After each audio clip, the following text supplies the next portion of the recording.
Damien Maffei from the Wrong Turn. I'm excited to know that you guys are out there enjoying some of the things I'm a part of. And if I had any advice to give you, Brian, Nico, Mike, and Dustin, don't go out there.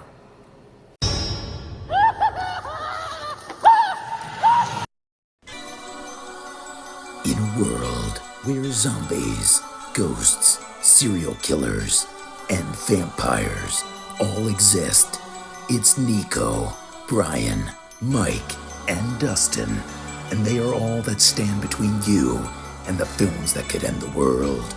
Welcome to the Don't Go Out There Horror Movie Podcast. Welcome back, everybody, to the Don't Go Out There Horror Movie Review Podcast. Just want to thank all our fans and listeners. I really appreciate all support. Just want to thank the Big Three Roll Up.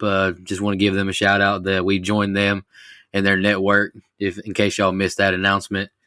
Before we jump into tonight's film review, I just want to give a quick shout out to our website, don'tgoouthere.com. You can find all of our interviews, our episodes, our celebrity shout outs, our store, our blog, anything about this show you can find there. And we've recently launched a Patreon, something like a Patreon, what we call blood donors. There's all different level of tiers. We just get a lot of fans, who are super nice to us and supportive, and they ask, how can we help you guys? And just go check out our website and check out the blood donors. That's a wonderful way to help us out.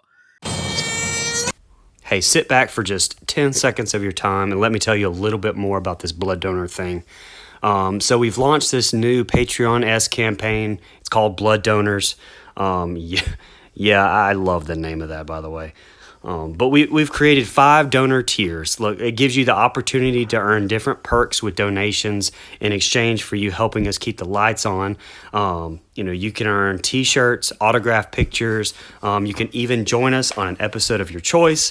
Please do not pick Halloween 3 or Jason X. But any donation goes straight to helping us with web hosting, SoundCloud hosting, guest procurement, just things like that. We have some of the best loyal listeners. We don't take that lightly. We love each and every one of you. Can't believe every day that we get to do this. This is a dream come true for us.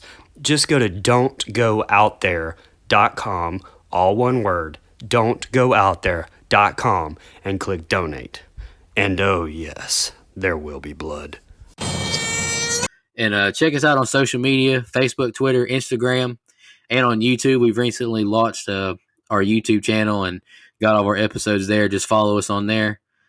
And tonight's film review is my choice. I picked 2003's Wrong Turn for a few reasons. The first reason is we've gotten an email from a listener all the way from Scotland.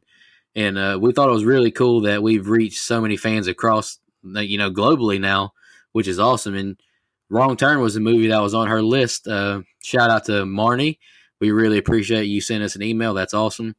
And I've picked this movie, Wrong Turn, 5 or 6 times in the past, honestly. You can ask Brian and Mike. They've been here since the get-go. But I've always changed my mind like 5 or 6 days before to a new movie.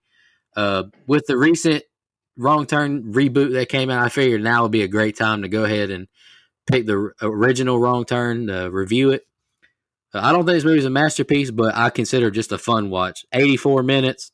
Can't argue with that runtime. It's action-packed. You don't lose. It's not boring to me ever. I mean, it's not a masterpiece, but it's fun. I'll just leave it at that. It's a fun horror movie. Brian, you want to go next? General overview? Yeah, sure. I'm actually not familiar at all with this series as a whole. I have seen one, but only this one. And what I will say is that I like about this is, it's kind of a throwback to the old 70s and 80s and early 90s kind of slashers. Up to this point around 2003, almost everything was a Scream copycat, and kind of going the whole whodunit, like we've said so many times, going that route, which, now you go back and watch those movies, it's fine. But back then it was just kind of one after the other churning out, and you were kind of got tired of the formula, to be honest. So, this was kind of a breath of fresh air in 03, when this came out. The plot of this is super simple. But I think the strong point is the characters. A lot of that has to do with Alan, McElroy's script, who is actually the same guy who wrote Halloween 4. And that one, to me, is one of the strongest entries in the Halloween franchise because of the characters in that movie as well. So all in all, I agree with you. This one isn't bad.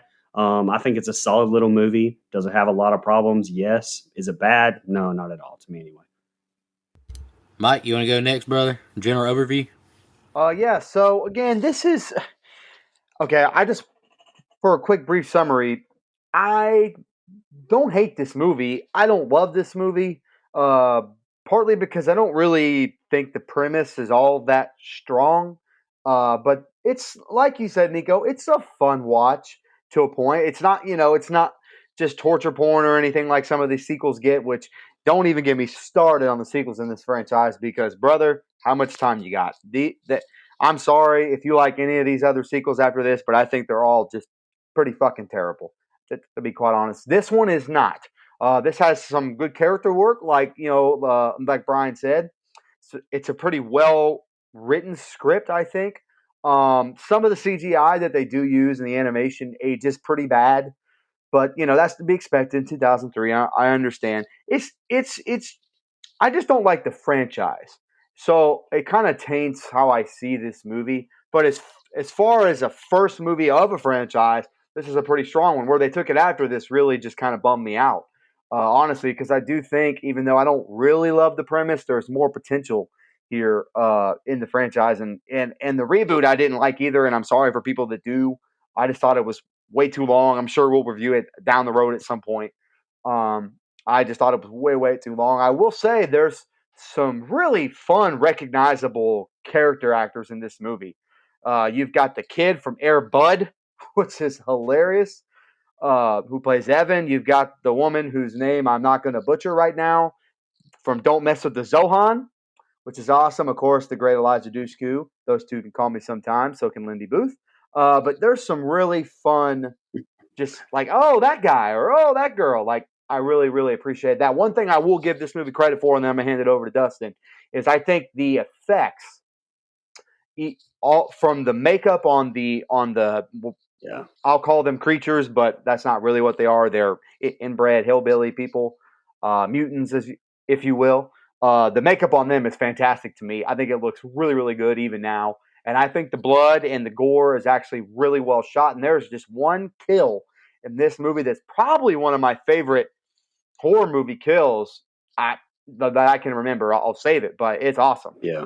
And when we get there, I'll talk about it. But yeah, fun movie. But again, and this is unfair, and that's okay. The weight of the rest of this shitty franchise kind of weighs it down some for me. But I'm excited to talk about it for sure. Emmanuel Shrieky is her name, actually. Oh, Yeah. well, she can. No. My bullshit is the biggest. Oh, sorry, wrong movie. What in the anyway? You've never Zohan. seen Zohan? She's in the Zohan. Zohan, the Fizzly Bubbly. Yes, I have. That's a terrible movie, though. That movie's worse than any of Nico's picks. Anyway, Did you just wait? You, the Adam Sandler guy, just shit on that man? Golly. Anyway, go ahead. thank you. The gentleman has the floor. So yeah, I agree with what you said there about the cast. So it's got a lot of recognizable people. One person I can't believe you forgot was Desmond Harrington, who of course is best known as being Detective Joey Quinn from Dexter. Absolutely. When I rewatched this, I was like, oh shit, it's Joey. But yeah, so this movie, I've got a weird relationship with this movie. Fun story I've never even told you guys. So I told my mom today. It's the first time I'd ever told anyone. This movie first comes out on VHS and DVD back in the day. And my grandparents, my mom's parents, they have a very extensive movie collection. It's where I got the habit. I mean, I've got close to 700 Blu-rays and DVDs. I know Brian has a big collection as well. We're physical copy guys. We're not really the digital guys. But anyway, I got that from my grandparents. And when I was in high school, I used to go over there and I would borrow DVDs, watch them, take them back. Kind of like it was my own personal rental store. But one of the movies that they had was Wrong Turn, and I picked it up. Never heard of it at the time, and I was like, it's the chick from Bring It On. She's hot. Let's get it in. And I was so disappointed that we did. Anyway, that's the end of the story. We'll just leave it there. I was disappointed the first time I watched this movie. The rewatches, however, I've enjoyed a lot more because I didn't go into it with the raging hormones of a teenager. I went into them just wanting to watch a movie. I don't think it has a great storyline. I liken this movie a lot to, this is going to be a hot take, but hear me out on it, to Terrifier. And what I mean by that is there's not really a storyline. It's just people on their way. They bump into these bad guys, and then they try to get their way out of it. It's just violence, and it's definitely not as gory and as shocking as Terrifier, so I don't mean it like that. What I mean is it's like it's just people on their way going through their life, and they bump into these people, and it's just go, go, go the rest of the film. It's not necessarily a knock when it's done right, and I think it's done okay in this movie. The makeup on the Mountain Maniac mutants is pretty good for the time. I don't think it's aged that great. Some of the shots, when you look at them, it's like, yep, that's definitely prosthetics or that's definitely makeup. But other times you look at it like, okay, that's pretty good. But yeah, like Nico said, it's a short film. It's fun. It's entertaining. It's fast paced because there's no real lagging moments. There's no real lull into a sense of boredom going on in this film. So it's okay. I rewatched it this time. It's the first time I watched it in a few years, and I enjoyed it more than I thought I would. I think the little opening scene is really good too. That'd be a great short film, like on YouTube or social media. It'd be a great, just a great short film to pitch to like a production company to get a movie too. I think the opening scene is awesome. And surprise, surprise, me and Mike disagree. I won't say I definitely don't like the whole Wrong Turn franchise, but the second, third, and fourth, the third and the fourth, I got a little bit of guilty pleasure for, but I think the second one's good. Y'all ready to jump into the scene by scene? I'll tell you what, this one did actually make me want to watch the second one. I mean, I have heard that one, if there's any good ones, is the best one of the sequels. So I actually want to watch it now. And I know this is unfair, but I almost put it in a separate category because that movie to me is a dark comedy. I don't see it as a horror movie. It is obviously a horror film. We go over horror comedy all the time, but to me, that movie's more funny than anything else. The mutants are hilarious in that film. Yeah, I agree with you, Mike. And it's got a lot of horror alumni in it too. We're not talking about that, but it's got the greatest Jason actor of all time, Ken Kersinger, in it. Wow. Texas Battle from Final Destination. I can't remember which one it is. And Pepper from Texas Chainsaw Massacre. I can't even remember her name right now, but let's jump into the scene by scene. Also has Catherine McPhee, by the way. Oh, okay. From American Idol. Yeah, that's right. The film starts with overhead shot of the Appalachian Mountain. We see a couple rock climbing. The man makes it to the top first and says, "Come on, slowpoke." She falls off the cliff, but her rope catches her. She calls for Rich to pull her up, but he's not answering her anymore. She sees his body at the edge, and then blood drops on her. Then we see his body thrown over the edge. She's pulled up now by someone else. She cuts her rope, and she reaches for the other rope, but falls off the cliff. She lands next to a dead Rich and hears a sinister laugh. She runs to their car, but she trips, then she's dragged away to her death. Opening credits now, and we see newspaper ads about deformity and inbreeding and hikers disappearing and people missing. Greenbrier, Back County, West Virginia. Chris hears of the couple missing on the radio, and he puts in a CD. He gets to a major traffic jam with police and ambulances passing him. He turns his car off and he asks a truck driver what's going on. He tells him there's a major chemical spill, be a couple hours before cleanup. He walks off when he starts sassing him and hits a U-turn on the road. He calls about his interview and him being late. He slams the phone on the ground and drives until he gets to a rundown gas station. He asks the attendee if he has a payphone, but it doesn't work. And he asks if he has another phone, but he doesn't, of course. He asks of another route south. He looks on the map and asks about Bear Mountain Road, and he sees that it connects to the highway in about 15 to 20 miles, and he decides to take the chance.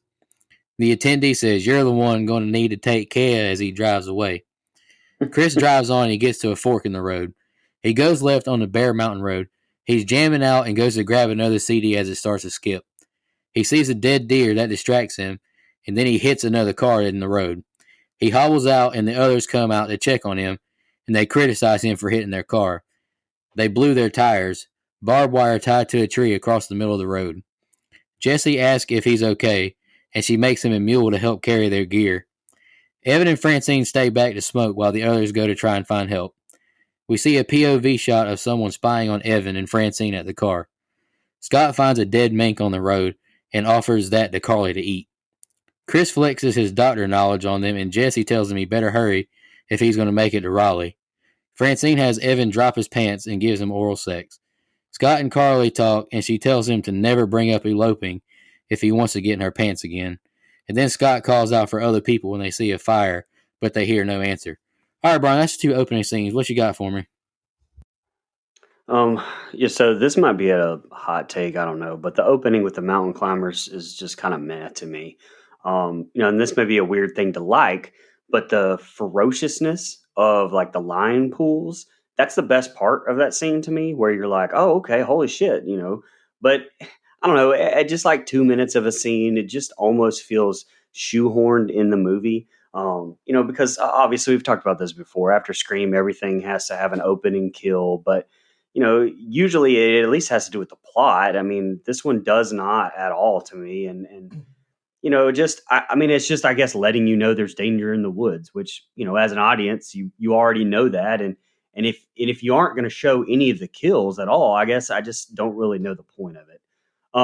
And honestly, the credit sequence gives you everything you really need to know, like moving forward with the newspaper clippings, like you said, and everything, which you kind of get almost Seven-ish vibes, from those. And I think those are very well done. So, like I said, unless there's some sort of body count target that we're trying to achieve here, I think you could have left that out. Something else I noticed, like in these beginning shots, is how good of a job director Rob Schmidt did of making Chris driving a car seem interesting. That may sound weird, but like he used a lot of those quick cuts, and kind of gave you like dozens of shots so you just like never get the same look. Because I mean, you have something that's not that interesting, like in watching Chris like turn around and then watching him find another road and then watching him drive up to the gas station, which I mean, that had the possibility of being super boring. But I think the director did such a good job using the cuts it kept my attention. I thought it was well done, so I wanted to point that out. As far as the wreck goes, I kind of liked the whole fake out with him, dropping the CD, but that would have been a more believable thing than what we actually got. I mean, you aren't not seeing a car on the wide open road there. I mean, I know it's in the woods, but it's a pretty big dirt road, even out of your peripheral, like while he's looking at that deer. I mean, so yeah, I mean, okay, decent fake out, but if that's not the end game there, I don't know. I didn't really care for what we actually got anyway. And I did hate seeing that 67 Mustang get demolished like that too. All in all, I did like the character development between the group there. It happened quick, but I think the cast like had really good chemistry. Scott and Carly, especially here. And also I think that Desmond Harrington as Chris, he kind of resembles Stephen Moyer, who played like Bill Compton on True Blood. Because at first, for a minute, I thought that was him. But anyway, I just wanted to say that. So that's all I got on that. Yeah, I'm kind of indifferent about this opening scene. I like, a movie that kind of starts with a kill. You mentioned Scream. That's kind of like that opening scene, and then we get to the main plot. This one I'm a little indifferent about. I do like, I like the guy's off-screen kill, because the way it's shot, he kind of dangles over, the blood drips down. Like I like that. I would like a little bit more from the woman there. She just gets dragged in the dirt. I mean, that's kind of a dud. But it's intense. I understand what Nico was kind of saying in the beginning, where that could be its own movie if you did it right. I think that's what he was referring to, and if he was, I could see that with a little more character depth and stuff. I could totally see that being a movie. I love these opening credits. I don't know if I'm the only one, but I think they're great. The newspaper clippings are very. No, I thought they were good too. I don't know. I get very Halloween / Texas Chainsaw or Halloween H2O / Texas Chainsaw vibes, where it's got like this movie does a really, I'll say, good job of like melting a bunch of different horror movies together. there's some of the gore is very Saw-like, but more so, this movie reminds me if The Hills Have Eyes and Texas Chainsaw Massacre had a baby. I know I said that a lot on this show, but if you put those two movies together, this is basically Wrong Turn. At least this first one, and I don't mean that in a bad way. I mean that in a pretty good way. Love the opening credits right off the bat. I love that we get, first of all, Queens of the Stone Age, great music here that he's rolling down the street listening to, but also I it's so funny because I almost like didn't like him when he's in the road rage, but obviously he Gertz, or he becomes more likable over time, and so that's okay with me. But this one-tooth guy at the convenience store chugging Pepto Bismol makes me crack up every time I see this movie. Man, you are going through. You got to lay off the shit if you're chugging Pepto Bismol, man. I'm sure that man I don't want to judge, but I'm sure that man eats squirrel and possum and all that stuff. That shit will fuck you up. That's why you got to chug Pepto Bismol. Probably drinks a quart of liquor every day too. So, but I love this movie. Also, kind of dates itself with the Nokia phone. It's the size of the notebook I have over here on my desk. I think it was Dead Meat James said it could also be used as a weapon, which is true. But I like all that, and I like that. It's such a trope, but it doesn't bother me. I like that a dead deer distracts him. He wrecks into the car. And again, I kind of mentioned off the top, you get a very recognizable group of people from other movies. Now, some of them came later, obviously, but just like, oh, yeah, that person. Oh, yeah, that person. And, of course, Elijah Dushku, who I think does a great job in this movie. So does Emmanuelle. She does I think all the character acting is really, really strong here. You can see that come through. Some of I'm not buying Evan and Francine as a couple. Just kind of like a weird vibe to me. So the whole giving head on the side of the road scene, first of all, public indecency. I don't care if you're in the woods. You don't know who the fuck's going to drive by. And that, if a kid is in the car, is some real deep shit. My God. What? What? Here we go. The hell you did not just say that. Do you not remember what movie was it? Orphan? The Visit, I think, or was it Orphan? First of all, those were just jokes, pal. They're fucking in the kitchen, and you're like, yeah, go at it. And I'm like, no, think of the kids. And you're like, fuck them kids. And now you want to talk about getting some head in the woods? Okay, hold on. Well, one is in public. I'm not saying one's right, but I'm going to tell that kid of mine to go in his room. The kid driving down the road has nowhere to go, looks over, sees it. Now you're on that list that nobody wants to be on. I'm just saying. Define public. I would argue that a kitchen in a house of 5 people is more public than a dirt road that no one's been on in years. Well, I would argue that you can go fuck yourself. How about that? Well, I would argue that you can catch me outside, bitch. All right. We're off the rails. No, but I do think this opening or these opening scenes sets a really good pace. One thing, Nico, you said it in your opening. I meant to say it. This movie is like 85 minutes long. All right. That is what I'm talking about. This movie hits you, bam, bam, bam. There's no real drag time except when they're climbing through the trees like it's Planet of the Apes. Outside of that, there's no real drag time to me. And so we get right into the action. We get kills right off the bat. So no real complaints. Again, this is a very standard slasher movie to me. So all the tropes that do exist in the genre happen in these opening scenes to me, but not bad at all.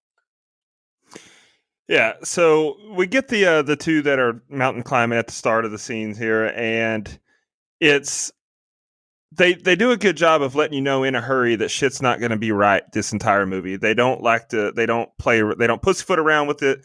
They get right to the shit. 2 people dead, just bam, bam. And even the kills, we don't see either of the kills, but even they're done in a way that's okay because I like how mysterious it was that he just kind of shows up and drops and then blood drops down. So, if they would have shown that kill, I don't think it would have been as shocking. And then with her getting tripped up from the barbed wire and then jerked back, I'm okay with those kills being off screen because of how they were done. And then we get the title card scene. I like that as opposed to the lazy way of, it's not really lazy. What's the word I'm looking for? The stereotypical way of how are we going to explain what's going on? So you've introduced a character that their sole purpose is to tell you a backstory. I like how they just do it through flash scenes and cut scenes. Show you newspaper clippings, let you know people are missing, show you these inbred freaks, silhouettes, and all their little gadgets and instruments. I like how that's done. And then we get introduced to Desmond Harrington, and this is what I meant by the movie doesn't really have much of a storyline. Like we're introduced to him. He's driving down the road. Where the hell is he going? We know that he's got to be somewhere by 7:00, but they don't really provide much of a backstory or much depth to him there. We just know he's going and he gets caught in a traffic jam. I did find it funny that he was stopped at this traffic jam for all of 2 seconds before he threw that bitch in park, turned it off, and walked up, trying to find out what's going on. You ever done that? No. Anytime traffic's jammed, I'm like, damn, traffic stop, this sucks. And I wait it out, or I just go ahead and turn around. I've never once got out of my car and walked up to a semi and asked what's going on. And I thought the semi driver had a great response when he's like, all right, I'll tell you what you could do. Get back in your car, fix your hair a few more times. And he's like, oh, okay, I get it. Okay. Like that cracked me up a little bit. And I think then that's Brian, a big city thing. I don't know. I mean, I have never done it either, but I have. I mean, maybe I think that's a big city thing.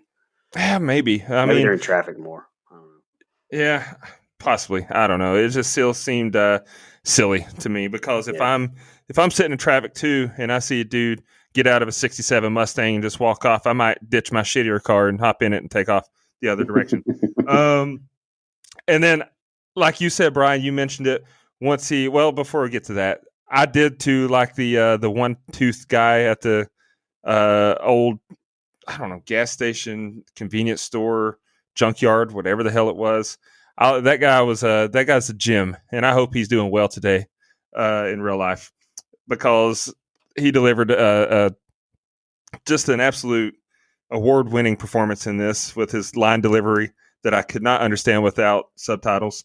And if he wasn't drinking Pepto-Bismol, then he looked like he probably could use some. So shout out to that guy. Then he gets on to the dirt road there. And I like what you mentioned, Brian, the false scare there. He drops a CD in the floor. You know what's coming, right? He's about to eat shit. He's about to wreck. There's bad stuff's brewing. But nope, he finds the CD, puts it back in. Then there's the dead deer. The problem I have with the dead deer, though, is after he sees the dead deer, his eyes go directly to his rearview mirror, and he takes the truck driver's advice and starts fixing his hair some more or something, looking at himself, and then just absolutely demolishes this Range Rover. And I felt that. I was in an accident about a year and a half ago, and I cracked my sternum. So anytime I see a wreck like that, I tense up. That shit hurted.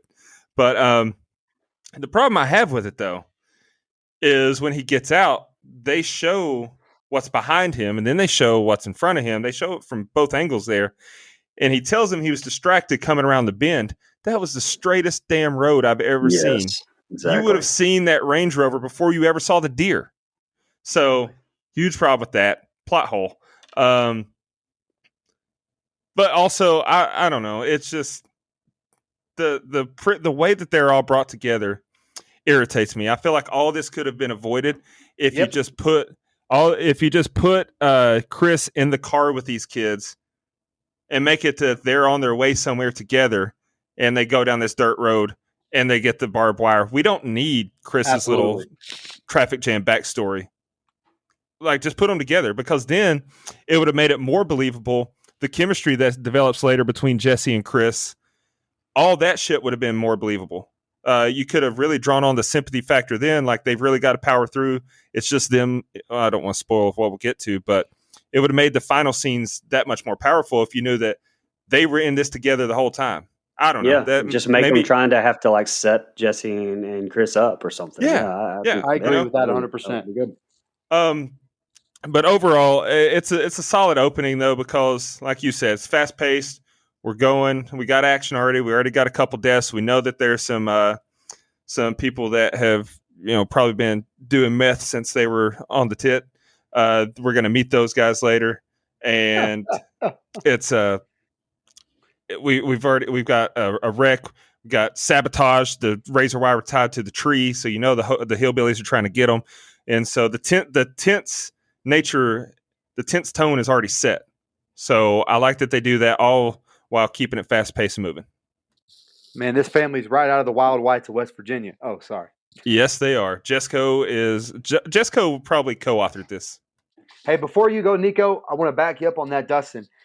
Chris treats everyone in this group like he's known them his whole life. It goes throughout the movie. He's comforting everybody and risking his life for them, and that's heroic. But man, I don't know you from Adam. I'm getting the fuck out of here. I mean, that's great. I mean, and it's a good character attribute to have. But you're right. I feel like they could have just been together the whole time. It's a nitpick, which is kind of what we do on this show. But I think it would have made it for a stronger story. No, and you're right, and I had it in my notes for later. But while we're talking about it now, I mean, whenever he finds the cop at that point, he would probably just dip, like take the car and get out of there because he don't know Jesse. Like shit, he just met her. So I mean, yeah, you're 100% right. I would make that. It would make my problem that I have written down later make a lot more sense. All right, Evan and Francine are rummaging through Chris's car now, looking for like something to snack on.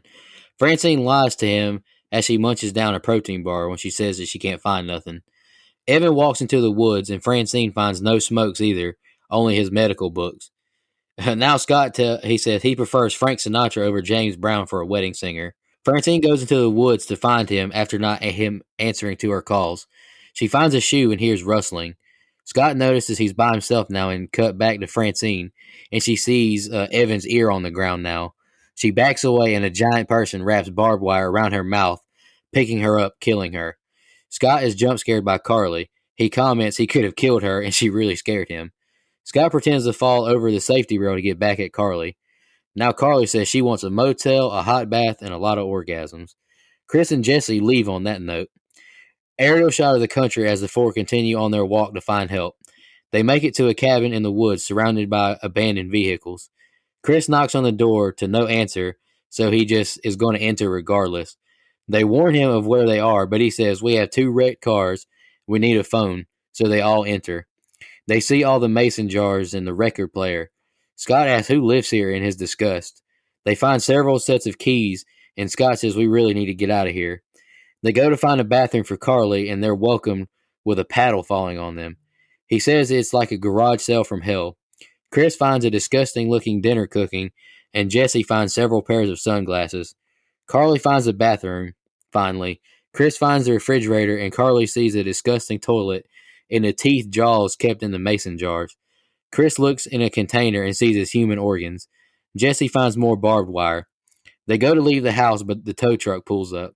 They try to escape through the back door, but it's all boarded up. They all begin to hide, and the front door opens. The cannibals enter the house and drop the barbed wire, and they drop Francine's dead body on the floor in front of Chris and Jesse's hiding spot. They fight back their screams. The blood almost runs into Chris's hand on the floor. They start to saw her limbs off her body. Sawtooth drops a shotgun shell on the ground and almost grabs Chris's arm. And then I wrote, we get a really cool shot of Carly watching through the peephole as they butcher Francine's body.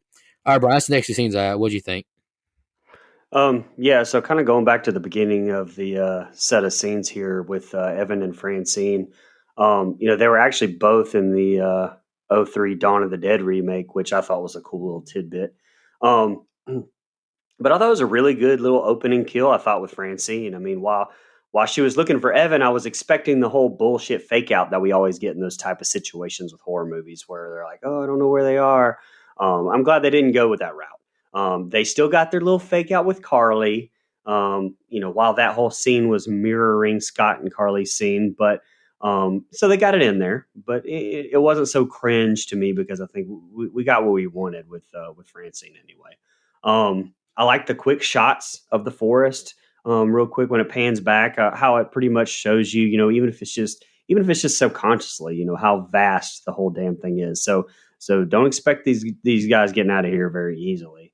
And what some people have said that I've read on this movie, and for the most part, I agree with it, but they said that the fact that they stated the fact that the characters don't make stupid decisions in this movie, but I think you could definitely argue a few, especially here. Walking into their house, I thought was idiotic. especially looking for a phone. Because does it really look like they have a phone? Like there's no telephone poles, no power. So I don't know. I understand having to move the plot along, but I think that was kind of a dumb excuse to barge into their house and he never, Chris never even once looks for a phone. Plus you have nobody standing guard outside. And I honestly, I kind of think the exploring the house just kind of went on a little bit too long for me before the cannibals come home. Great effects though on Francine's corpse. While we're on that too, like I'm going to kind of take the opposite route from what was said earlier and say that I think the cannibals look absolutely fantastic. Credit, of course, to the legend Stan Winston, who he had a lot of people know in mainstream movies with Terminator, Jurassic Park, and stuff, but he was involved with a lot of the awesome Friday films and a core designer of the hockey mask. You can thank him for that and the respective, mongoloid appearance of Jason in 2 and 3.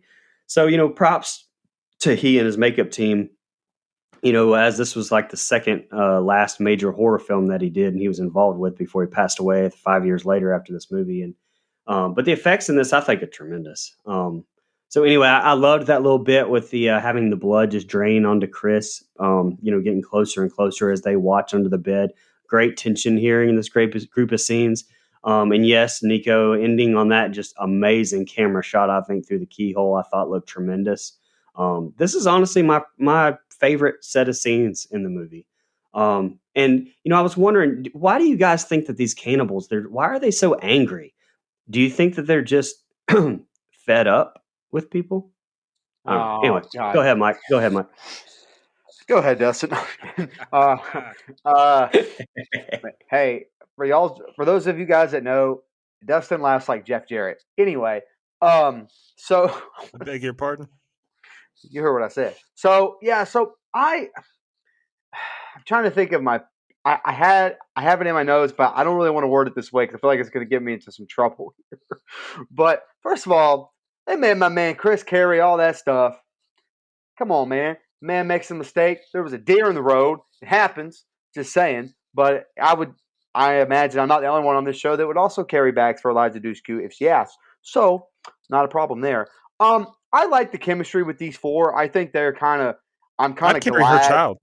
Okay. Anyway, I'm glad we got.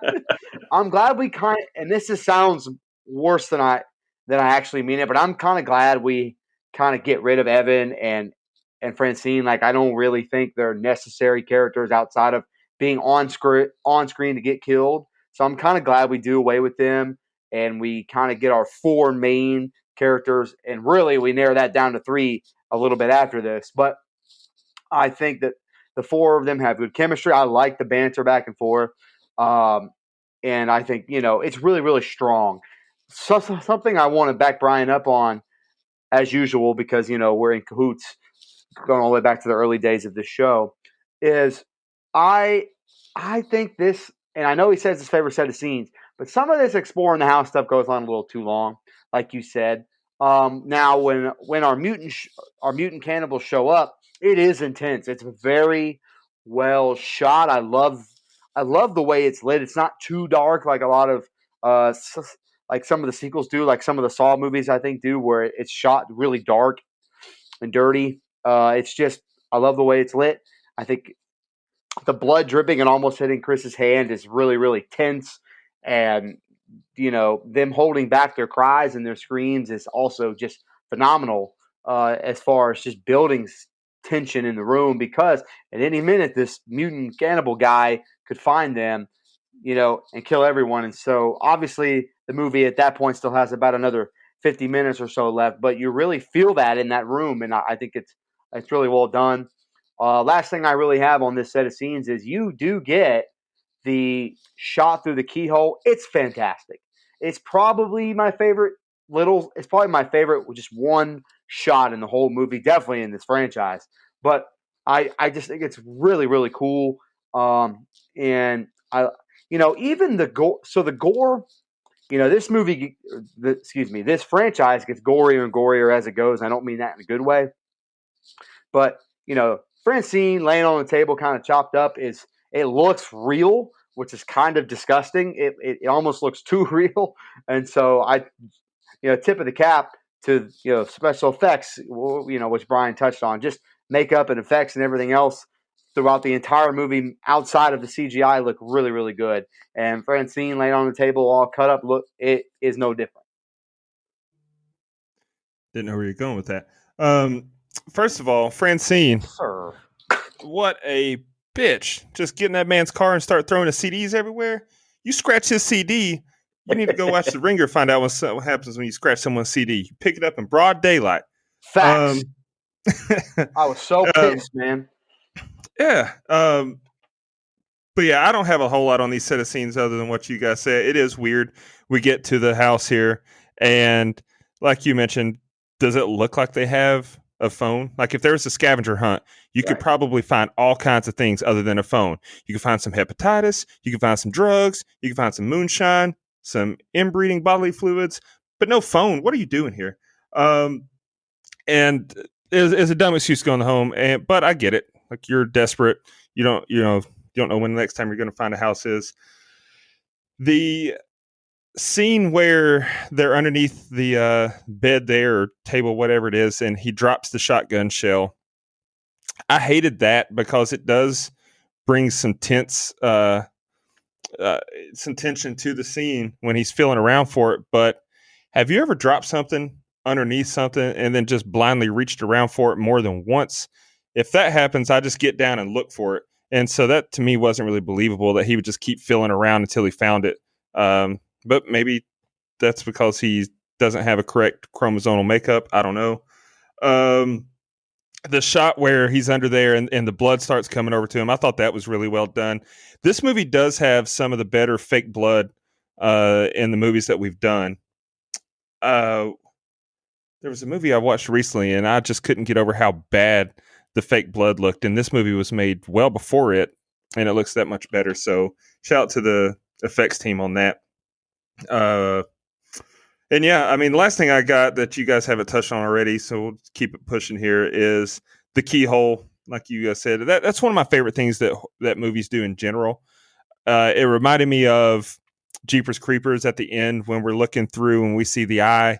It reminded me of a scene from See No Evil when, Jacob Goodnight, we get the eye through the hole. And so anytime films do those kind of shots, if they're done right, man, they look so cool. And this one does it right.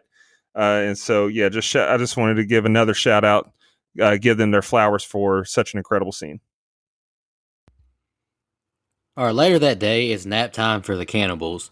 We see Francine's leg is missing from being eaten. Chris and Jesse exit their hiding spot under the bed. Jesse motions for Scott and Carly to exit the room they're hiding in so they can leave. They creep out the room cautiously and look upon the sleeping cannibals.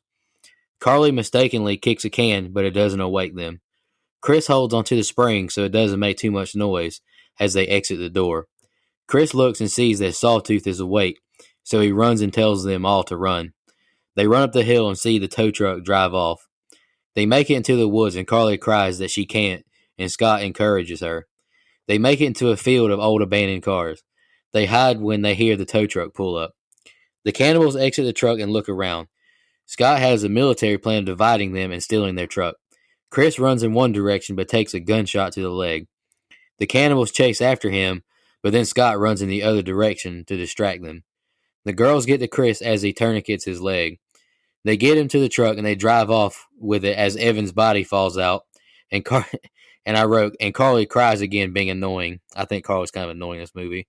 Three Finger tries to catch up to the truck, but they get away. They find Scott finally and call for him, but he stops running and begins to hobble. He stops and we see blood coming through the front of his shirt. He's been shot with a bow and arrow 3 times. Jesse drives away as Sawtooth shoots at them in the tow truck now. The 3 cannibals drag Scott's body away now. Carly cries more and Jesse tries to encourage her. Chris thinks this is the road from the map, but it takes them to a dead end and they get the truck stuck in mud. The 3 exit the truck and hike towards the highest ridge, but Carly is crying more again. I want him back, she cries. Jesse tells her we're going to survive and get the police after them. The 3 hike on and Chris's walking cane gets stuck in like a bear trap set out for people. The 3 cannibals are out and about looking for them. Chris gets to a point where he has to stop and rest. He's gassed. Carly notices it's a watchtower, and Carly, like an idiot, yells up there. They climb up top to try and use the radio. All right, Brian, go ahead. I will say there's a lot of this group of scenes that I wish was at night, and this part at the beginning of this group with the cannibals sleeping, I wish would have been at night as well. It almost would have made it seem like that they'd been hiding, even longer themselves. Plus, Scott and Carly picked a dumbass fucking hiding spot. I mean, the cannibals never left that room or the entire time. Oh, okay, but anyway. Great tension though, continuing from that last little group of scenes. And apparently this is the scene where Desmond Harrington actually broke his right ankle on a log as they were filming, running away from the cabin. This obviously made things, super difficult later on as they have, his left leg being shot and he has to limp around on his right leg, which is now real life broken. I would assume that they had already had some scenes in the can, of him being shot already, or else surely they would have just had him be shot in the right leg and made it all, better. But, anyway, either way, you can definitely tell the inconsistencies with that later on throughout the movie, I noticed. And it was super damn frustrating, with them kind of just standing around looking into other cars, just almost waiting on the cannibals to get there. I was like, what the fuck are y'all doing? Just keep running. The Scott kill, first of all, this fucking cannibal is Robin Hood. But, I don't know. I don't know if I'd buy these archery skills, but okay, here we are. But it would have been so much cooler, I think, like had you not showed your hand and shown the bleeding on his chest before that arrow bursted through. Maybe have him slow down and then bam, he gets the arrow through and you're like, oh shit, he had two more the whole time in the back. That's why he slowed down. I don't know. I think that would have maybe played out a little bit better for me. And, I don't know, have him fucking miss a couple of times because who the hell is he? Jason Voorhees. Also, I think Emmanuel Shrieky does a. I think. I mean, I know it could be annoying, but I think it's a good acting job of crying and selling the whole loss of Scott because that's a really fucking hard thing to do in horror movies, and we've talked about that a couple of times before. We've said as audiences just kind of move on, but they have to sell that loss as a character, if it's a good fucking horror movie. But, and I love when it's done well. And I think Emmanuel does a great job here and props for the script for letting it happen as well and not just kind of moving on to the next scene. And I know Mike said that he knows Emmanuel best from Zohan, but I know her best from 2005's Waiting. So I love that movie. All in all, not a bad group of scenes. Again, all of this tracking through the woods, I think would have been better and more effective at night. And I get wanting to have the third act be at night and kind of raise the stakes some for the third act, but I don't know. It kind of almost takes away from this group and the group before. Also the bear trap kind of fake out. I wish that would have had a payoff later, and it seemed weird and like it should have. Either like have them save the group because one of the cannibals fucking hit the bear trap, or have one of them hit the bear trap later on and just make it almost just dire, more of a dire situation. But, I don't know. It just seemed like something that should have had a payoff anyway. Go ahead, Mike. A couple, and some of these are nitpicks, but in this set of scenes in particular, they kind of stand out to me. I don't necessarily have a problem with mutant cannibals taking a nap or whatever, but I don't know. That seems very, I don't know. It just seems very anticlimactic, I guess. But got to get them out of that house somehow, I guess. I suppose. But really, my biggest nitpick, and Brian, you kind of touched on it. Of all the places they could go after leaving the house, it is in the lot full of cars of all the other people they've murdered for making the wrong turn going down Bear Mountain Road. There isn't anywhere else they could have ran to. They had to run right into all of the lot of cars of dead people. That makes no sense to me. It is a huge blunder. I don't care what anyone says. That just blew my mind. It made me irrationally angry this last rewatch. Her having all those keys from the house, I thought, well, maybe she's gonna, push the button and find Right. the car or find something that's going to pay off later. It just almost seemed like both of those were just really out of place. I don't know. You're right about that. And I agree with you. And man, they weren't doing that with the keys. They were just chilling. You could have brought a freaking guitar over there and had someone started playing and do kumbaya. Like it was very, I don't know. It may be a nitpick to some, but it's a dumb decision. So if anyone says that they don't make any bad decision in this movie, that is wrong, blatantly wrong right here. Because it may be small, but if those mutants were any faster, they'd have been dead. Like all of them. Mm-hmm. And so that's just a really dumb choice to me. Another nitpick. This motherfucker should have been on the U.S. archery team in the Olympics, dog. Like, how in the hell is he? I'm sure he has a lot of free time on his hands, seeing he's a mutant cannibal that lives in the mountains. But how in the hell did he become so skilled with a bow and arrow? I don't understand. This motherfucker don't miss. He's like Future. You're welcome, Dustin. He does not miss. Okay? So, like, just right through the heart. Very. I didn't want to do Shot Through the Heart because I would have had somebody sing Bon Jovi, and I refused to have anyone sing Bon Jovi to me. But I mean, just so accurate, and he's accurate throughout the whole film. It's just wild to me. Small nitpick again, I guess, but it just kind of bugged me. All of a sudden, he's a world-class archer. Makes no sense. But I don't necessarily hate the scenes. I just have a problem from a story standpoint of the decisions being made. And I know that's very slasher tropish, but since this movie kind of gets a buzz for no one making bad choices, we have one right here, and then we have what I think is just it's a little too over the top with, all of a sudden he's just so skilled with the bow and arrow. I guess he just does that in his free time or something. Now, we get the death of Scott, and I think that's fine. And it kind of makes it to where it boils the cast down to the three we care about the most. And I'm okay with that. I think that creates a stronger story going forward after this, especially inside the Watchtower. The emotion of that death, you get it, and it is good. And the scene we're about to get, I really like. Now there's some dumb choices there too, but what we're about to get into with the Watchtower, I really do enjoy. But again, not a bad set of scenes, but probably my biggest problem with this movie happens in this set of scenes. So yeah, this set of scenes. First of all, man, shout out to Chris. How quick on his feet was that to know to grab the spring and just hold it through all the pain there. He really didn't know these people that he wrecked into their Range Rover there, but he didn't deserve all the punishment he took. Now I know some of the group had it worse than others with the deaths and whatnot, if you want to get technical. But he, I don't know that. I would have been able to hold on to that. Yeah, I mean, if you want, that's semantics at this point. But grabbing that spring on the right hand, that would have been rough. But anyway, that was we got a cool shot there. You talk about some tension when you look at him and his eyes are closed and they're sneaking out and you think they're going to get out scot-free, and then they look back and his eyes are open. You're like, oh shit. And then they go, like you said, they go and hide behind all these cars. But did they try to get in any of these cars? Did they check the keys to see if they're under the visor or under the floor mat? I mean, what the hell are you doing? You're just going to hide? There's vehicles here.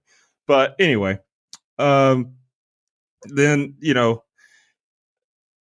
I'm not going to spend too much time on this set of scenes either, but you guys brought up the archery. But let me tell you, brother, he's born in West Virginia.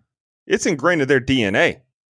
It's more likely that he's going to be good at archery than it is that Michael Myers can learn how to drive. So I think that we're getting really nitpicky here. Well, we don't like that either, by the way. And then, yeah, you mentioned it. Someone mentioned about how annoying Carly is. Like, dear God, man. When any little minor inconvenience happens, she's like, no, I can't. Bitch, yes, you can. And let me tell you, if we're running from some incest maniacs that are trying to kill us and eat us, if you say you can't, then be like, okay, sorry. And I'm going on without you. See? You're not gonna, and especially if I'm Chris, Oh, like absolutely. you mentioned earlier, Mike. He doesn't owe them anything at this point because people are dying. It's every man for themselves, unless you have a history with these people.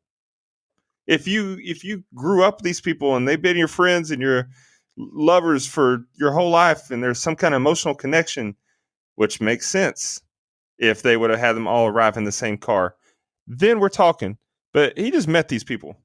They were assholes to him, except for Jesse. Jesse wasn't an asshole. She's an angel. She can never be an asshole. Eliza, I love you. But when you have this one girl that's just like, I can't, no, I can't. Just leave her. Use her as bait.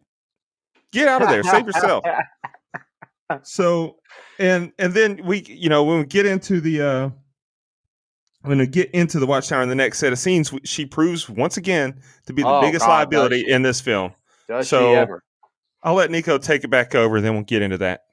Hey, real quick before you go, Nico, I love the way the scene is written / directed for Scott's death, where we know he's been shot with an arrow, but they don't, and they're still yelling at him. Like, I actually like that. I think it plays really well. Yeah, I had that in my notes too. I like how that was shot because the arrows, they don't go all the way through at first. We just see him stop, and he's still looking at them, but he can't say anything. He's in shock. He's in pain. He's dying. And they're like, what are you doing? Come on. And then another arrow. We hear it. We see it go in the back, but they don't see it yet. And then that final arrow goes all the way through, and we see the blood coming through. Fantastic. I love the way that was shot. Well, I liked that too they gave you that blood before the arrow busted through, and I wish they hadn't have done that. I wish it would have just been a little bit more. That's fair. That's fair. I still think it was. I like the way it was shot, regardless. But that's definitely a fair point. All right, they make it to the top of the watchtower and they make it inside. They don't see any roads or towns anywhere near.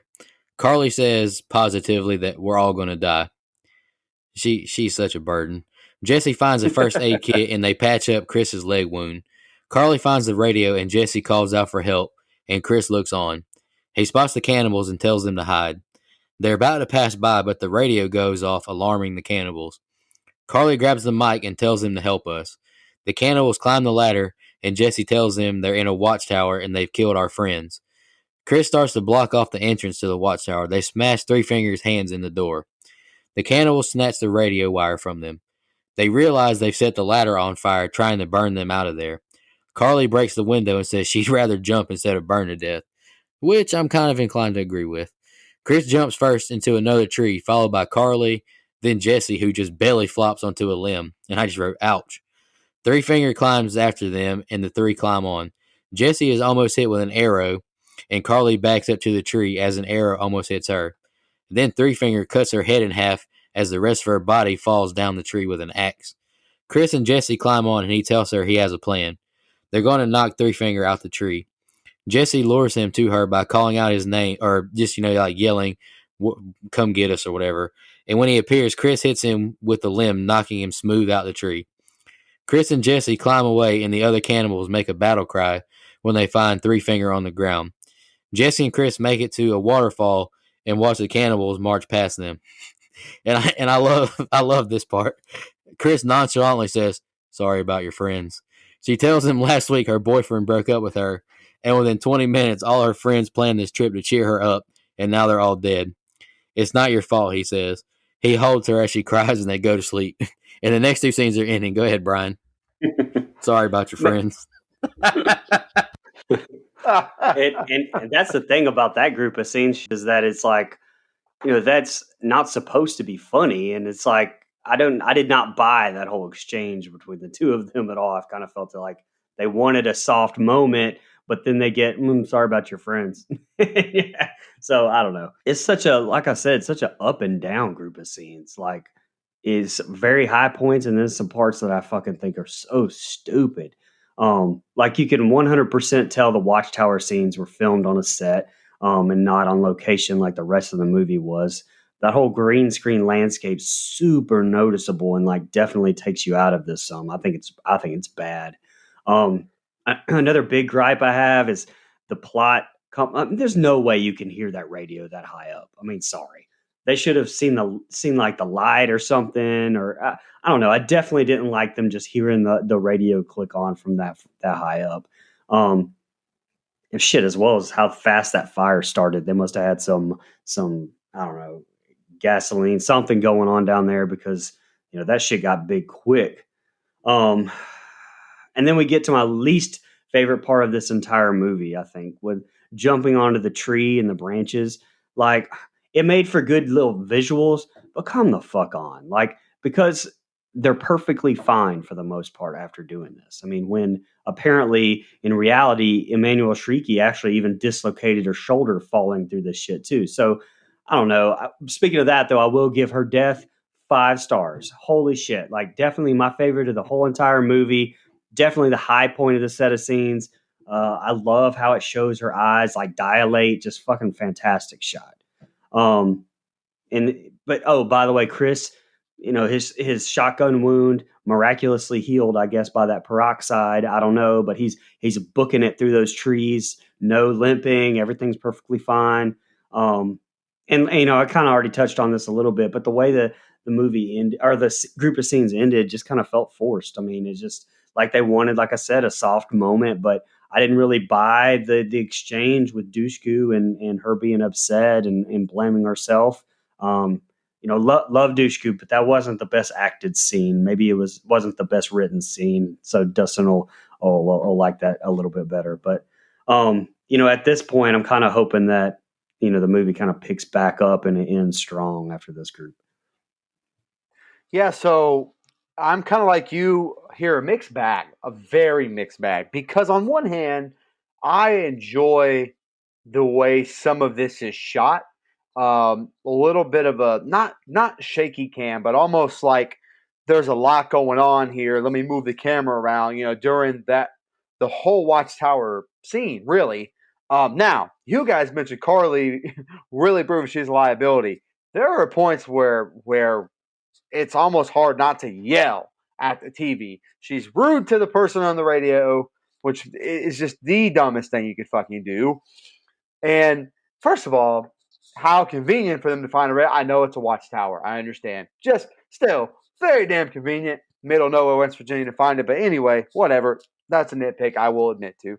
But, really smart, or at least to me, thinking to block the door with whatever they could find up there. But as soon as they did that, it was very easy to tell where that was going to go. They weren't going to get all the way up there and break the windows. They were going to set that motherfucker on fire. We don't need no water to let that motherfucker burn, is what the mutant said. And I agree with Carly. I would much rather jump to the trees, to the bushes, not the Rock and Samuel Jackson style, actual trees and bushes, than sit in a watchtower that's going to burn me alive. No, thank you. No, thank you at all. However, I do feel some of the stuff within the trees takes way too long to me. Yeah. And I kind of joked about it being very Planet of the Apes, except there's a lot less happening, because I know, at least on this show, me and Brian, I don't remember how Dustin feels exactly, but I know me and Brian love those Planet of the, that last Planet of the Apes trilogy. I wish it was as good as those, but there's just so much that's not happening. However, and I tease it in my open, this has one of the coolest kills I have ever seen, man. Like, Carly's death is definitely my favorite kill. Spoiling that right now. The effects are good. Even the animation as her body falls through the trees is really good. I've just never seen anyone get cut top of the jaw and have the rest of from the jaw down fall.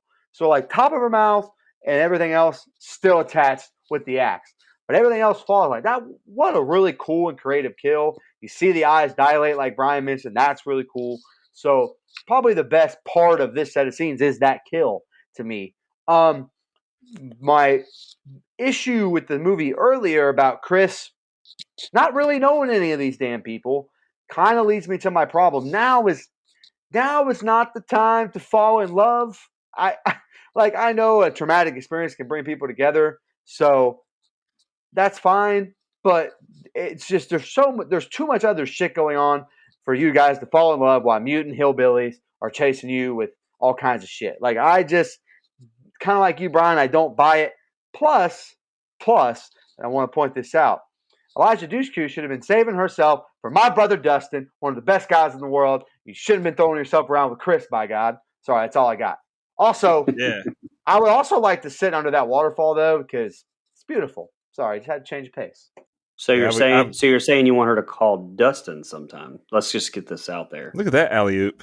I'm alley ooping. I'm a man who is in love, and I've decided alley oop. Wow, true. she must I have started appreciate listening that. to the show. Wow. But I also, appreciate that. but also, before you go, don't go chasing waterfalls with her. Oh, damn it. I was going to say I would definitely chase waterfalls with her. But anyway, so yeah, you guys touched on it. They get up in this watchtower, and man, what a liability. What an idiot this girl is. She just, making noise at the most inopportune times. And I get what you're saying, Brian, about they wouldn't hear that radio, but maybe that's one of the benefits of being an inbred hick. Like maybe you get supersonic hearing. I don't know. Batman got it. So maybe they got it. Another thing is, for all the times that she was an idiot and a liability, she did have a good idea, though. I agree. I would have rather jumped out and taken my chances rather than being burned to death or being eaten by these freaks. So that's okay there. And now, as far as when they jump out into these trees, when he jumps, it's like, holy shit. Okay, he made it.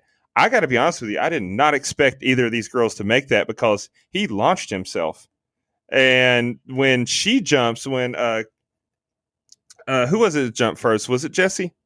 No, Jesse goes Macho Man at the end. Yeah, that's right. That's right. So before Jesse jumped, when what's her name? I'm blanking on it. Carly. When Carly jumped, I didn't think she was gonna make it. I was like, oh shit, she didn't jump far enough. But it was another one of those false scare moment there. But you guys mentioned it, though. Awesome kill. One of the most creative kills we've seen and reviewed. Spoiler alert for me, too. That's my favorite kill. We get the axe through the face, and just it alone wouldn't have been enough for it to be my favorite kill. Well, it probably would, because this movie doesn't have great kills. But still, the scene where the camera pans down and we see the body just dropping through the branches, fantastic. Man, that was really well done. And I guess they did that by having her stick her head through the tree, and then they, used animation to have her body drop through. Then that was just fantastic. The tree scenes did drag on a little bit, but I can't even say that because it still had stuff happening. They were in the trees longer than I wanted them to be in the trees, but things were still happening. You still had the tension, and then we get the hilarious slingshot moment where he unleashes the branch and sends that shrieking freak through, sends him to the gulag. I thought that was really awesome. And then, I like how Jesse stepped up right there too. This whole movie, it's been Chris stepping up for these strangers and sacrificing himself and putting his well-being on the line. And she's like, no, your leg, I'm quicker. I'll take care of you. And she did it. Man, I love a woman that takes charge like that. Eliza. Anyway, yeah, that's all. We can go ahead and go to the next set of scenes to the ending here. All right, here's the ending, guys. The two wake up with a false vision of an axe chop at them. They begin to walk again and they find a road. They try to find a spot to climb down, and an axe is thrown into the tree they stand by. The cannibal snatches Jesse away, and Chris gets to the road and stops a police officer. He goes to explain, but the cop gets an arrow to the eye, killing him. Chris hides under the tree and tries to grab his gun and keys, but Sawtooth looks under the truck and sees nobody. Chris made it to the woods. Sawtooth loads the cop's body into the truck, and Chris climbs back under the truck and he hitches a ride underneath it, holding on as he drives the truck away. Back at the cabin, we see Jessie is bound and gagged in the bed. She asks One Eye for help, but he presses a knife to her throat.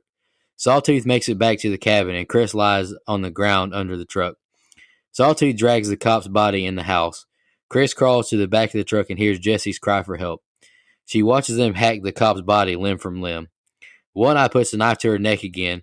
Then a fire starts at the house, and the cop's truck drives through the wall, hitting One Eye.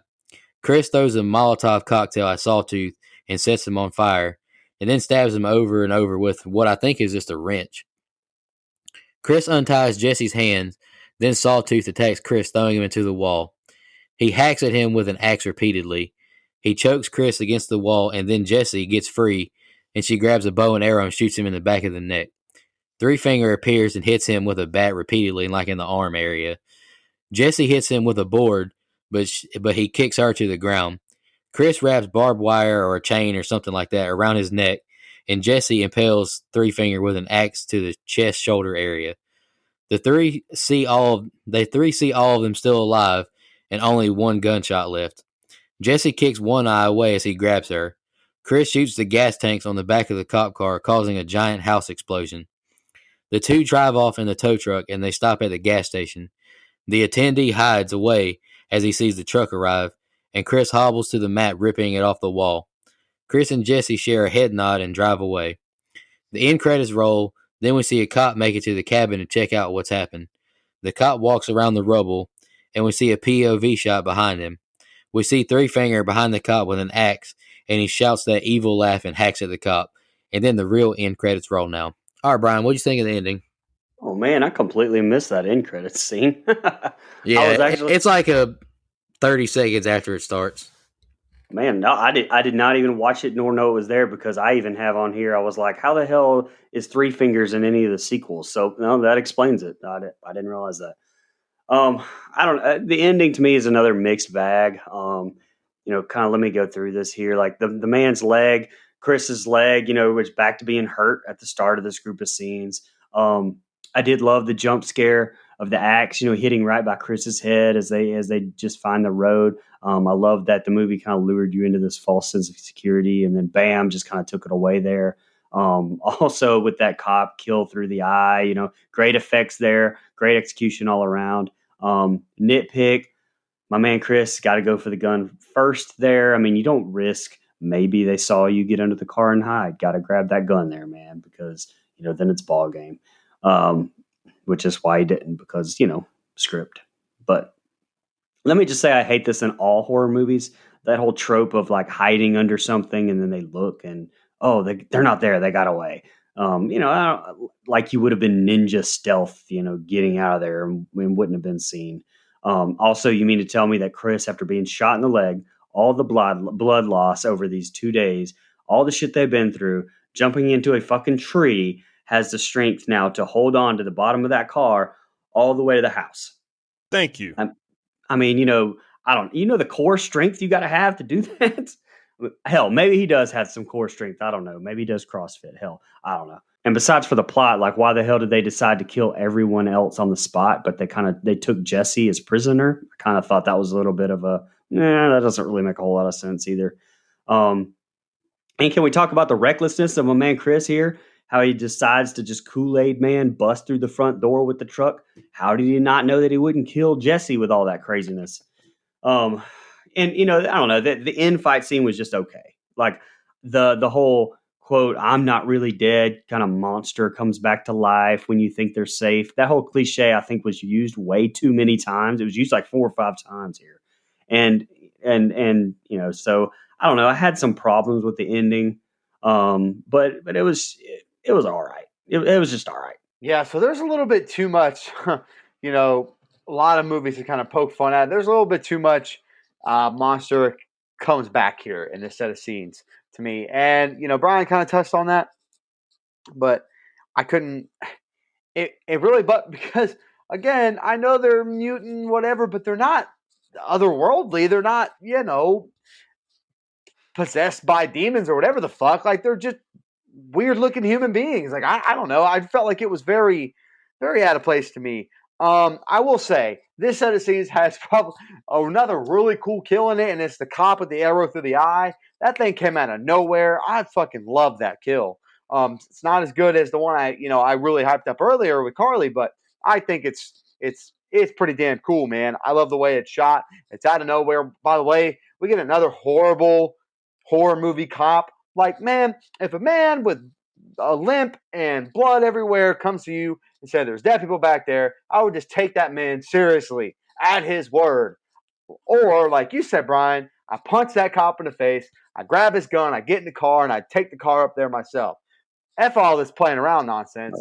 I I just mean, kind of meant after he gets shot with the arrow, take his well, gun. But I mean, well, you can punch him mean, in the no, face if you want. well, I was going to say, but I That's assault, also, brother. yes, it is. But I also have in my notes, why didn't you grab the gun? That's so easy. It's right there. And I know I just said it was easy, but watch the movie with with my girlfriend, and she said the same thing. Grab the gun. Anyone playing this day can see it. So again, some bad decision making. So I'm not gonna let super lovers of this movie, kind of defend all the choices made here. But you guys knocked Chris's ability to hang on, or not knocked it, but kind of nitpicked it. I understand that, but I thought it was kind of badass. So I'm all here for it. The core strength that it takes. The man was Arnold Schwarzenegger in 1978. Like, this man was strong as hell to stay up underneath that car all that time. So not very believable, but from an enjoyability standpoint on my end, I thought it was kind of funny. So I'm okay with it. I liked it.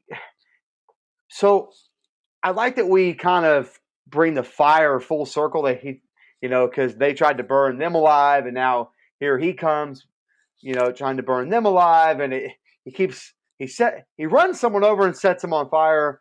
That doesn't kill them.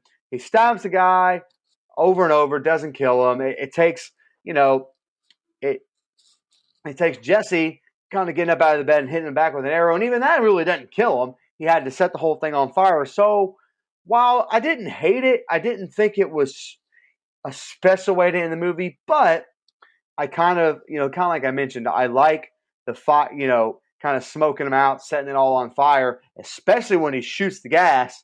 I thought that was kind of a cool shot. And I thought the effects looked really good there. And I know Dead Meat James pointed this out in his review, and he's not the only one. But since James Brown gets mentioned earlier in the movie by Scott, that sound effect when the thing blows up, it's definitely from the start of I Feel Good by James Brown. You can't tell me otherwise. I can't do it. I can't do James Brown. But you know what I'm talking about. When the building explodes, that is definitely for the same scream from the beginning of I Feel Good. So that's always funny to me. Every time I watch it, I get a good chuckle out of it. But we get them kind of riding off into the sunset. But what a weird set of circumstances to kind of fall in love under, which is why I just don't buy it. But I don't hate this ending at all.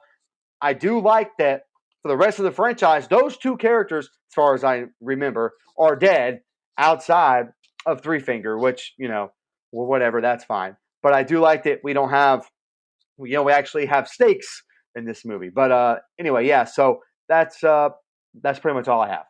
Well, so where do the other cannibals come from in the sequels? They just happen to have just more family, and they all look like that, or like, is there an explanation?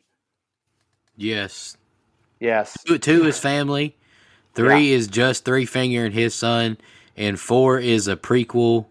5 is so god awful I turned it off like 20 minutes in, so I couldn't tell you. Oh, and I've never seen 6. Never seen any of them except for this one, so I couldn't tell you either. So this set of scenes, the ending, it's kind of weird to me. Like the waterfall scene, and then them seeing the road there. It almost leads you to believe like that's where the movie's ending, and it's like, nope, we're ramping this shit all the way back up to 10 again. And so they kind of lull you and give you a fake finish there.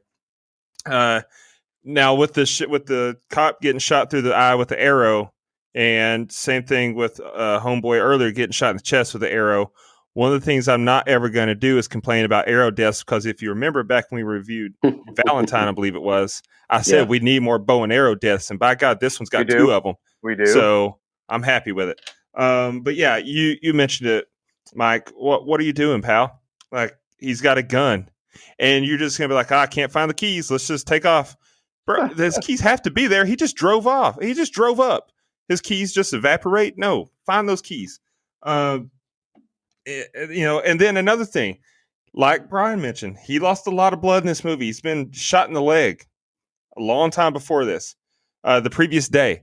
And so he's weakened already. And then you know how hot it gets. It had to have gotten underneath that 1956 Sanford and Son 2500 tow truck that he was driving. Like that thing had to be smoldering, and he's just going to hold on for the duration of the ride. No, get out of here. So then when we get to Jesse and we see my baby tied up like that. I mean, we see Jesse tied up like that.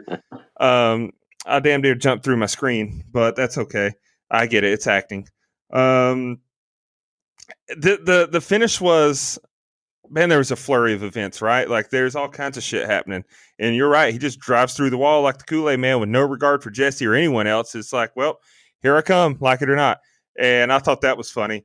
And, we see that these guys do have a little bit of superhuman strength because they're able to endure a shit ton of devastating finishing maneuvers, and they're okay. They're still fighting through it. And the way that Three Finger survives it all, dear God, like how? Because, and you're right, Mike, the explosion did definitely sound like James Brown. That was funny to hear and see as well. But just the house blew up. How did he get out? How did he get out? He had an axe through his chest. He got killed the same way that Dick got whacked in The Shining. And you're going to tell me he survived that? This mutant is stronger than Dick? I don't believe it. Dick is all powerful. You this is did bullshit. that on purpose. All of this. What happened? What do you mean? Anyway, decent ending though, because I don't have a lot to complain about because the action is going and it makes sense. Like there's nothing that was left undone or nothing on which, oh, that sucked. They should have done it a different way. It's just confusing how Three Finger survives. That's the only real complaint that I have. And it's, what I mentioned about Chris being able to pull off his miraculous feats of strength and miraculous feats of stupidity by not getting the gun and the keys. And by the way, before we wrap this up, I felt like the last 3 sets of scenes, I really nitpicked it. Part of it is because that's just what we do on this show. But I'm going to give this movie a little bit of a higher rating than it probably sounds like I'm going to give it, if that makes sense. 2.25 soon come. Y'all got any final thoughts before we jump into some? I just got a couple comments and some fan questions and some fun facts. Yeah, my comment is to Dustin Franklin from Knoxville, Tennessee. Not 2.25. This is an audition. Thank you. I think I gave audition like a 5, like a dumbass. That movie sucks. That movie was terrible. Just going to read a comment from Facebook. This is my friend Trish Barbie. She wrote, she just wanted to let us know that she was wearing her shirt at the restaurant she works at and to the bar she went to, and it got a lot of attention. So she's been promoting the show with everyone. Appreciate that. Where can everybody get a shirt? You tell us, Brian. Where can we get a shirt from? Don'tGoOutThere.com. There you go. Michelle Mirza has a question for us. Super fan of the show. I know it gets a lot of hate, but I really enjoy this movie. I could see this movie in an 80s horror movie setting. Do you guys think if it was made in the 80s instead of 2003, it might be more liked overall? That's a good question. Yeah, I don't know. I'll talk about it just because I kind of touched on it a little bit, how it was, like I said, I think that, yeah, it would have probably gotten more attention because, it was kind of but then again, it might not have because, it stood out different because of the time it was in. And it was almost a throwback to the 70s and 80s. So if you'd have stuck it in there, it wouldn't have really stood out like it did to me. So that's kind of where I'm at. Yeah, it's kind of tough to think on that. I mean, I'm just going to tell you, to be honest with you, Michelle, I don't know. I'll say this. I think it would have maybe not done better, but I think it definitely would have worked as more of like a schlocky B-movie 80s kind of film. But I think I like this version better because it's stuck right in the middle of the Saw. Well, not right in the middle, but right in that around that era of Hostel and Saw and stuff. And so I think it kind of works better in that era. Yeah, no, I think it would have. I think that's a good question. That's a good idea because a lot of the things that I can't really explain it. I just think that it would have worked a lot better because movie making and movie audiences have grown so smart in the internet age, I guess. Like we expect more. We don't like just our attention span isn't really good enough to just go through. Like we want storylines. We want something to distract us from the world. This movie is just action, action, action. No real storyline. Just escape the villains. And so that might have worked better in a time where the world was a little bit slower, if that makes any sense. That's fair. I agree with that. We had a question on Instagram from Danny C. Naps. Which is your Brian can't answer this one because he hasn't seen the rest of them yet.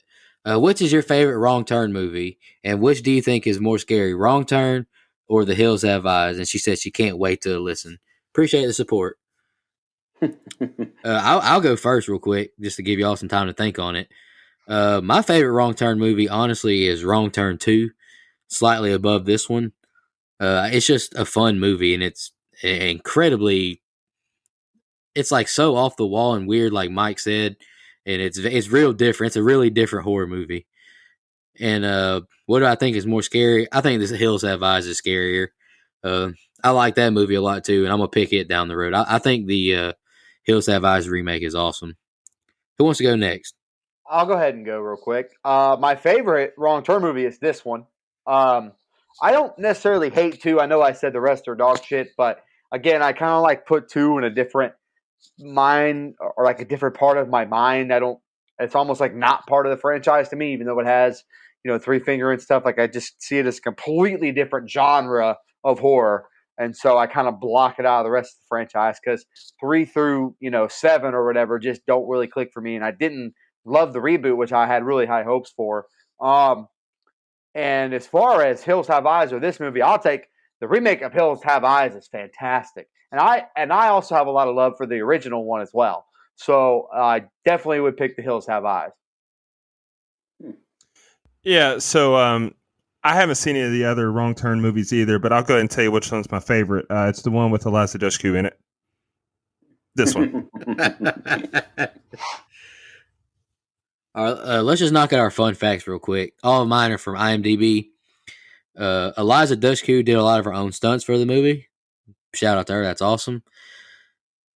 Let's see. The only film in the series that does not contain any sex or nudity.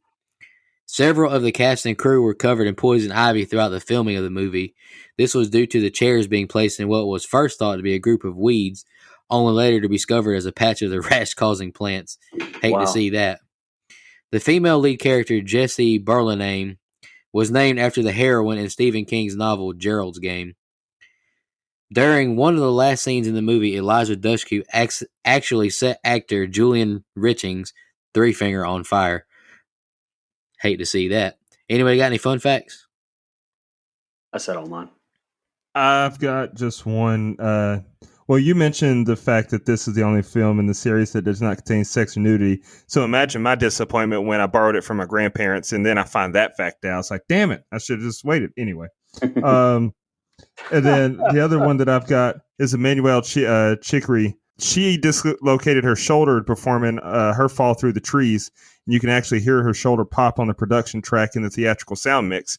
And so we had her injury as well as oh God, what's his name? Drawing his blank. Desmond Harrington. Desmond Harrington, yeah, breaking his ankle.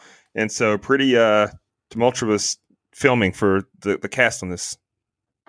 Yeah. Yeah. Real quick, a recommendation I would say is it's on YouTube. It can be hard to find sometimes depending on what kind of like blockers you have and stuff. But if you really want a lot of fun facts and behind the scenes, the DVD extras are like all on the internet to find pretty easy. So I highly recommend just kind of going and watching that. Like they give a really good behind the scenes in the filming of this movie. So I thought that was kind of fun. But real quick, the budget for this movie was $12.6 million. The box office was $28.7 million. So not bad. Made its budget back plus double. So, pretty good. What I will say, and I know this isn't like a fun fact, it's kind of widely known, but this is the only Wrong Turn movie until the reboot, very limited, to have a theatrical release. Oh. All right. I can understand why.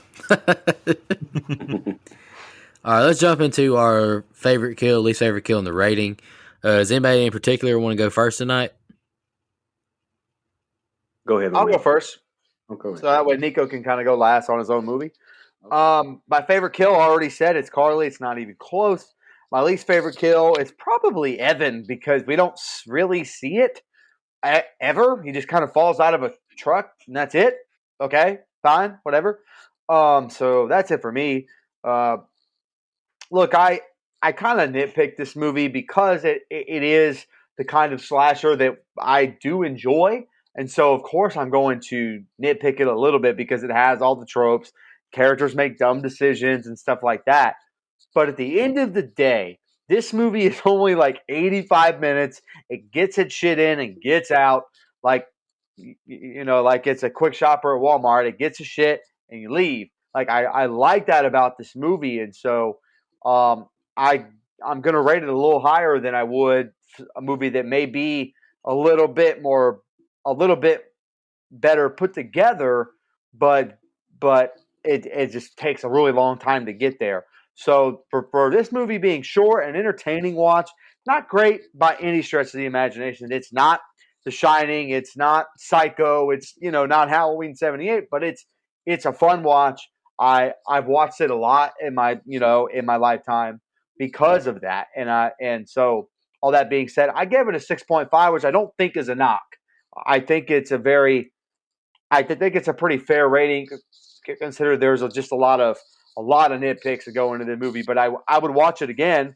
And I think that, by the way, if you really want to know how I feel about this franchise, that is the highest rating a movie in this franchise is ever going to get. So pretty good. I can go ahead and go. So my favorite kill, I too went with Carly. What can we say about it that hasn't already been said? Just fantastic shot. Highlight of the franchise, I'm sure, other than Eliza Dushku. Least favorite kill, I too went with Evan because, like you said, we don't see what happened to him. Only thing we see is his severed ear. I guess that's his ear. We don't really know if it's his ear. We see an ear after he goes missing, but and it wasn't a great looking ear either. So I'd knock some points off for that, and the fact that he was affiliated with it. As far as my rating, like I said, this is a quick film. 84 minutes is perfect for this type of movie. If you're not going to have storyline and character depth and everything, then don't act like you do. Don't drag ass. Just like get it over with. And they did that. It was succinct. I liked it. I'd watch it again for obvious reasons. And as far as my rating goes, I went with a 6.25, which is surprisingly high considering Mike gave it a 6.5. Like usually I'm a little bit tougher on Nico's pick. So what's up, Nico? Thanks, man. I'll go ahead and go. My favorite kill, Carly Zach's death. I already said that. My least favorite kill, honestly, any of the cannibals. I didn't really think that any of their deaths were good, and I actually wrote that I didn't really care for the hikers' deaths at the start of it. But I do get what Dustin was saying about, it made sense that they were a little bit off screen. Yeah, everybody's kind of touched on it with the length. Great. I think it's great length at just an hour and a half. There's, you could say that there's a lot of off-screen kills, and you would be right, but I think you get some really good ones that are on screen too. So like it's very up and down, and it's very the ones you get are very good, I think. Again, I'm not very familiar with the series. I'm a little bit disappointed to hear that this is the best one for the most part, but I definitely want to see the second one. I know the reboot has the same writer as this one, and it's on my list to watch as well. But that may be the only two that I do end up watching from this franchise. I actually gave it a 6.25 as well. So I'm right there with Dustin. That was what I rated it. So fun little watch. Until I pick sequel number 4 for prequel month. Just kidding. Oh God damn it! Please don't do that. I will take away Rob Zombie's Halloween 2 if you don't fucking pick that movie. Deal. No. Verbal contracts are not binding. I was saying, we're doing Rob Zombie's Halloween 2, by God. We, eh, All right, all right. Let's wrap this episode up. My favorite kill. I went different than y'all. I picked Scott. Hard to not pick Carly's head cut in half. That's an awesome kill. But I've always liked the bow and arrow shots and him just slowing down running. I thought it was a good scene. I really liked it. My least favorite, I agree with Mike and Dustin. Evan off screen, get the ugly ear on the ground, and then he falls out of the truck. Awesome. Rating, like I wrote, this isn't anything super special or game changing. There are tons of movies like this one with this premise, but that doesn't mean this isn't an enjoyable movie to me. This isn't my favorite Wrong Turn film or my favorite looks of the cannibals. I hate to say it, but Carly also annoyed me to no end. Some positives: the opening scene is awesome. It's a good cast and it's just a fun, quick watch. So I gave it a 6.75. And shout out to Marnie McLean, all the way from Scotland, requesting this one. We really appreciate the Absolutely. you send us an email. That's awesome. Is this, other than, like Train to Busan, when we were all in agreement that that's a home run, is this the closest our ratings have ever been? Like 7, Like we we were all had- real close. I'll say well, 7. yeah, we were we've all had close. the Yeah, good ones like yeah. Silence of the Lambs, things Yeah, like that. I'm talking about like excluding the ones that we all agree are masterpieces. I think this is the closest that we've been rating wise. We've got 2 6 1/4s, a 6.5, and a 6.75 for a 6.4375 average. Like, that's incredible. Yeah. Let's Slightly go buy above. lottery tickets. IMDb is at 6.1. So, yeah, we're right. there We're you pretty much right go. there with them. Are, Yeah. are you telling me we all weren't close on 3 from Hell? All right. Anyway, my bad. That was an unnecessary roughness. 15 yards on Mike. What the I hell? rated it pretty highly. Don't give me that. Yeah, but Nico did. So I don't know what you're talking about. Y'all got any more final thoughts on Wrong Turn before I just touch on just give a shout out to our blood donors? No, man, go ahead. I want to hear them. All right, let's give a shout out to our blood donors. We really appreciate all of you. Our legendary blood donors are Miss Joe Swinford, Mr. I Hate All of Nico's Picks, Sean Irwin, Halloween 3, Halloween, Matt Sears. And I actually Facebook messaged Shan so I can learn how to pronounce her last name to give her a proper shout out. Miss Shan Petrusevich. And a new legendary donor, Miss Michelle Merzowitz. Thank you so much for the legendary donation. That's awesome. I'm looking forward to reviewing y'all's movies down the road. Dream Warriors, Miss Tasha Reed, and my guy Hunter Nelson. And our camp Leave it in. counselor donator, Mickey McCrane. Thank all of the blood donors for your contributions, helping us keep this podcast going, help us pay a few bills. We really appreciate it. That's awesome that you guys love the show, that you'd be willing to help us. yes. Any final thoughts? Absolutely. Thanks all those people so much. It's awesome to see, by the way. Like, it just blows my mind sometimes. Yeah, it still blows my mind that people tune in and listen to us, but the fact that people are willing to donate and help us, with the housekeeping, like that's awesome. Thank you guys. I just Brian, want to say any thoughts? No, go ahead, Mike. Go ahead. I just want to say one more time, fuck technology for making me miss my own goddamn movie last week. Anyway. Man, we missed you too, man. It was like, man, this don't even feel right now. Jesus Christ. Unreal. That movie's awesome. Trent, you're a great heel. You should have entered professional wrestling. That's all I got to say. But if you listen to it, Dustin did a very good impression. Oh man, I knocked it out of the park with mine. Everyone go listen to Friday the 13th, 2009 review that we did last week. I did the best Mike Settle impression you'll ever hear. Judging by the numbers, man, everybody has already listened to it. I mean, that thing is business is booming with Friday. Well, when you're the best movie in the franchise, there you go. Exactly. When you're the best Jason portrayal in the franchise, exactly. When you have the best side characters in the franchise, when you have perfect nipple placement, exactly. When you have boobs that are so juicy, dude. So juicy, when dude. You've got best side character is definitely a reach. I gotta disagree with that one. Big time. Outside of Tommy Jarvis, there is it's just the truth, brother. I'm just speaking truth bombs, bro. Crispin Glover dancing. Come on, man. Put some respect he's a dead fuck. Put some respect on telekinesis, Tina. Beep, boop, beep, boop. All right, let's wrap it up. Fuck that movie. God damn it. I'm out of here. I'm out of here. Hey, speaking of Friday the 13th, Part 7, next week is our first fan episode where we're going to have a fan join us for a film review, Miss Jo Swinford, and her movie is an awesome movie that I love, Disturbia. That's going to be a fun review, guys. I think that's a really fun movie, so I'm looking forward to it. He only said interesting movie. speaking of Friday 7 because that's her favorite Friday movie, Yes. not because Disturbia has. I was not- so fucking not because confused. Disturbia has I anything was like, to do last with time I checked, Joe picked Disturbia. She better not have picked Friday Part 7. No, I was like, what no. the hell is this correlation? it. Talk about a segue. Hey, just trust the process. I was getting to my point. Well, the ending of this episode kind of fell apart. Appreciate everyone who's listened.